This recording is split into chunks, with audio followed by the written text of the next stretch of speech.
আসসালামু আলাইকুম। আপনাদেরকে বোঝানোর জন্য অনেক কষ্ট করে ওপরে আসলাম। এই যে দেখেন, এটা আমরা কিন্তু কার্নিশ দিছি। এই কার্নিশের বাইরে আমরা একদম কার্নিশ লেভেল গাঁথনিটা দিছি।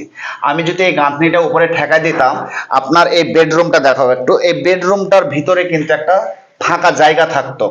তো আমরা এই যে বিম লেভেল আমরা এই গাঁথনিটা করে নিচ্ছি। তো আমরা এই যে কাঠটা যে নিচ্ছি আমরা আমরা এভাবে এটা শাটারিং করে দেবো।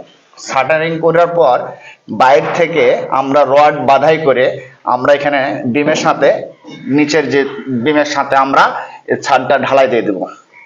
তাহলে আপনার হবে কি, আপনার রুমের ভিতরে ফাঁকা জায়গাটা আপনি দেখতে পাবেন না, এই বিমের সাথে আপনার অ্যাড হয়ে থাকবে।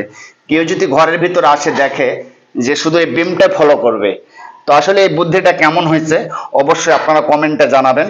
আর 10 জনকে এই ভিডিওটা একটু জানিয়ে দিবেন। সকলেই কিন্তু এই কাজটা করার চেষ্টা করবেন। সকলে ভালো থাকবেন, সুস্থ থাকবেন। আল্লাহ হাফেজ।